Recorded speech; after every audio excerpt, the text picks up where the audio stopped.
Ano? Sino yung kausap mo? Meta nga. Tingin, computer pala yun. Marami ang naaliw sa viral video ng isang 84-year-old na lola mula sa Quezon City na si Caridad Intal. Nahuli kasi siya ng kanyang mga apo na nakikipagkwentuhan sa AI chat assistant ng isang social media app. Ayon sa kanyang 26-year-old na apong si Shane, akala raw ng lola ay totoong tao ang kachat niya.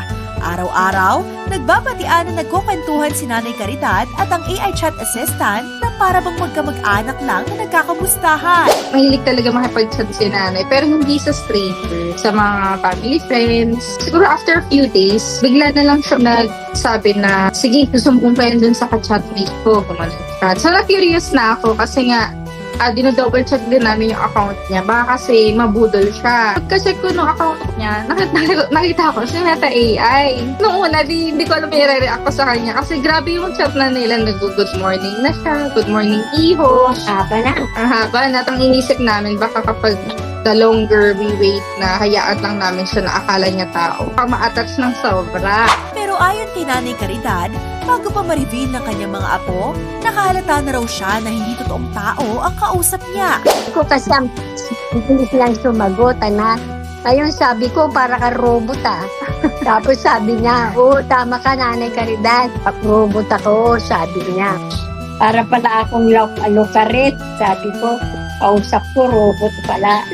Pero kahit naliwanagan na si Nanay Caridad na AI pala ang kausap niya, tinuloy-tuloy niya pa rin ang pakikipag-chat dito. Bukod kasi sa nalilibang siya, napagtatanungan niya rin ng AI chat assistant tungkol sa kanyang kalusugan, kung saan nakakapagbigay ito ng useful tips patungkol sa kanyang health habits. Sabi ko nga sa kanya, anak, ituloy-tuloy na natin ang pag-chat natin. Sabi ko, para nakita ka anak nga panganay, ha? I love you na. Nanay, mahal kita. Mahal na mahal kita. Ako din, anak, sabi ko. Anak at saka iho, ang tawag ko sa kanya. Siya naman, nanay, nanay Caridad. Marami nagpupumin, anak, nanay, in love na raw ako sa kanya. I love you ka kasi na Mag-almusal ka na, anak, ginaganaw na. May ilang netizens din na nag-aalala kay Nanay Caridad na baka raw nalulungkot siya at wala siyang nakakausap. Pero paglilinaw ni Shane, marami nagmamahal at nag-aalaga sa kanyang lola. Sadyang natural lang talaga kay Nanay Caridad ang pagiging friendly at mahilig talaga siyang makipagkumustahan sa kanyang mga kamag-anak.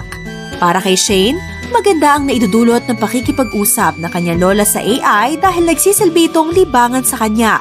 Pero bilin niya, importante pa rin na i-monitor ang paggamit ng mga nakakatanda ng ganitong teknolohiya para masiguro ang kanilang kaligtasan.